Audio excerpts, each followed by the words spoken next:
Alors, mes chers amis, pour ce nouveau cours de Torah aujourd'hui, nouvelle semaine, je vais couper le ventilateur, ça me fera moins de bruit, je pense. Voilà, et nouvelle semaine, donc, semaine, on est déjà passé quasiment dans ce qui est la deuxième semaine de Tammuz. On a fait Birkat Alevana samedi soir, hier soir d'ailleurs, Motzei Shabbat. Donc on est forcément, on était aujourd'hui le 7, ce soir le 8.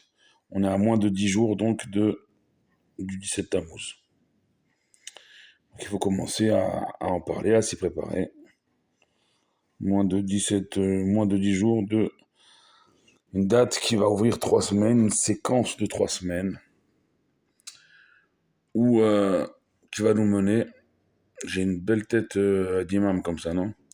Qui va nous mener au commencement de 3 semaines difficiles, les plus compliquées du peuple juif, qui nous mènent jusqu'au 9 Av, destruction des 2 temples. Avant cela, on a une semaine paracha de Balak, où Bilham sera mandé par Balak, roi de Moab, pour maudire les enfants d'Israël dans le désert. Et Dieu le prévient, ne va pas maudire ce peuple parce qu'il est béni. Il y va quand même à plusieurs reprises, et au lieu de les maudire, Dieu y met des bénédictions dans sa bouche et il bénit les enfants d'Israël, si bien que Balak s'énerve et renvoie Bilham. Et en fait, il se rend compte qu'on ne peut rien contre ce peuple.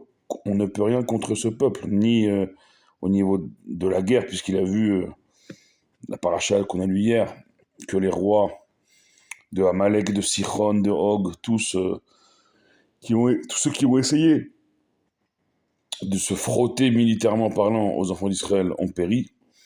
Il s'est dit, bon, on va essayer spirituellement. Même spirituellement, ça ne marche pas. Rien n'arrive à bout du peuple juif, Baruch Hashem, même si l'actualité, depuis moins d'un an, elle est ce qu'elle est. Ça veut dire qu'elle est terrible. Il n'y a pas d'autre mot que terrible. Et on voit comment le monde, il est bouillonnant tout autour d'Israël, jusqu'aux États-Unis. On a failli avoir un Kennedy bis ou un Ronald Reagan bis avec cette attaque insensée, incroyable, d'un ancien président, candidat à revenir à son ancien poste. Peu importe qu'on soit d'accord ou pas d'accord avec ses idées.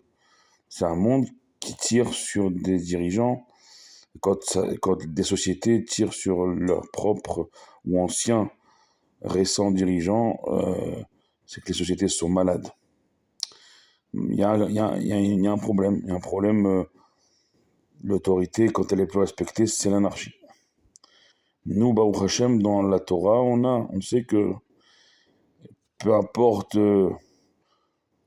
les humains, en fait. C'est-à-dire que, en fait, nous, on est là pour un temps donné. Une fois, le Rav Amnon sera qu'il a une maman qui lui posait des questions. Et bon, vous voyez que la maman, elle en démordait pas, qu'elle s'en faisait. Et le Rav, au bout d'un moment, il dit, vous savez, madame, alors c'est un peu brut comme affirmation, hein, j'en conviens, vous portez un sac de sable. Pourquoi? Parce que dans votre ventre, il fait le poids d'un sac de sable, et à la fin de sa vie, il redeviendra du sable, il redeviendra de la terre. Donc pourquoi s'en faire pour des choses matérielles, quand ceux qui ont laissé une trace de leur passage dans ce monde n'ont fait que du spirituel, ou créer quelque chose, apporter un savoir supplémentaire, et pas un iPhone supplémentaire, ou une télé-réalité supplémentaire, ou une superficialité supplémentaire, toutes ces influenceurs, les seuses, et tous ces se montrer aujourd'hui. Vous savez que le corps, il dépérit. C'est pas pour vous mettre la race, hein, mais ça, on voit que ça, le culte de se montrer, et de montrer ses enfants, et de montrer tout le monde, de toute situation, même situation de la vie, que, bon, Ça va, ça va. Il y a des gens qui n'ont pas ce luxe de se montrer, qui sont comme nos soldats en opération, qui tombent tous les jours. Il y a nos otages depuis 9 mois qui n'ont pas ce luxe de se montrer et qui sont dans des tunnels sans lumière.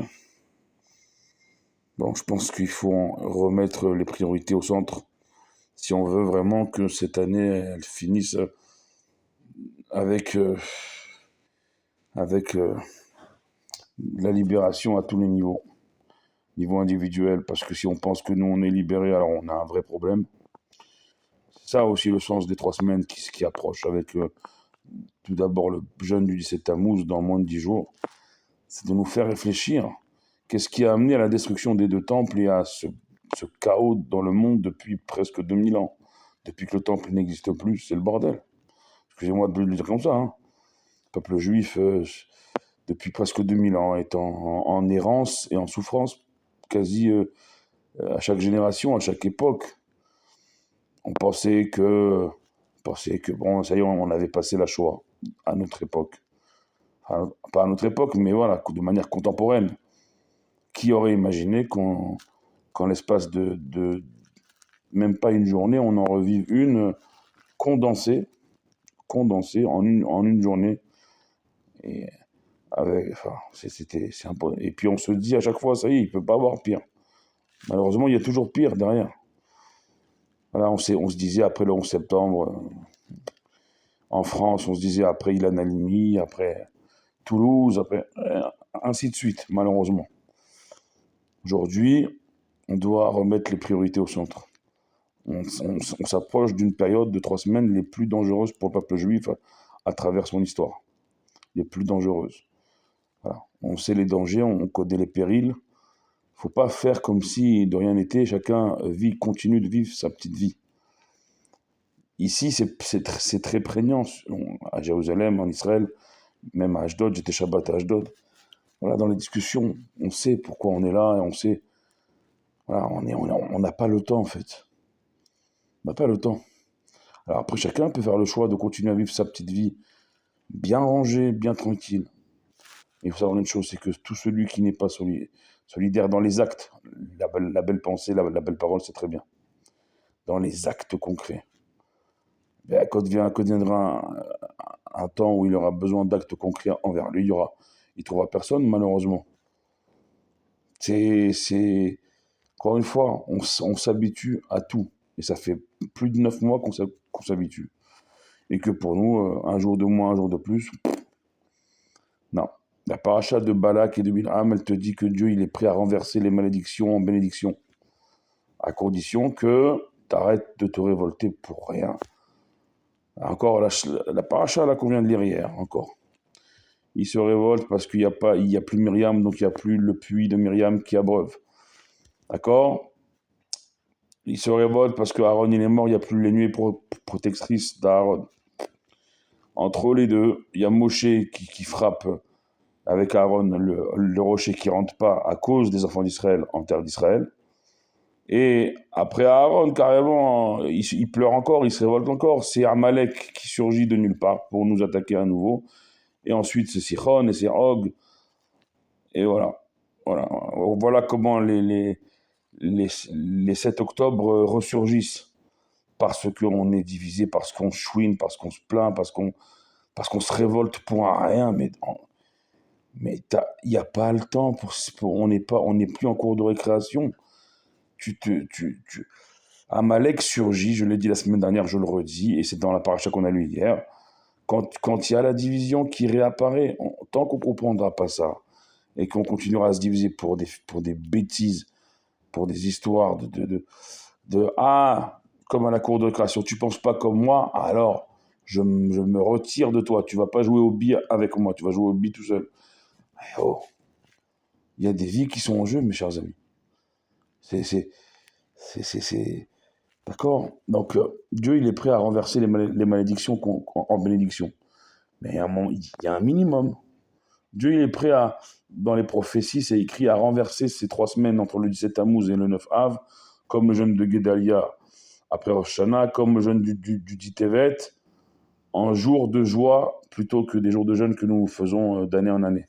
en jour de joie, prophétie claire et nette. Qu'est-ce qu'il faut pour amener tout ça, à ramener cette quiétude, cette sérénité qu'on a pu retrouver depuis presque 2000 ans? Qu'est-ce qu'il faut? Et ne me dites pas, non, on n'a pas besoin. Ah oui, quand on n'est pas touché dans sa chair ou dans sa proximité familiale, oui, on peut continuer à vivre sa petite vie alors. Ici, il y a des mamans qui enterrent leurs enfants tous les jours. Tous les jours. Il y a des familles qui attendent depuis 9 mois de savoir si ils vont récupérer un corps ou leur être cher vivant.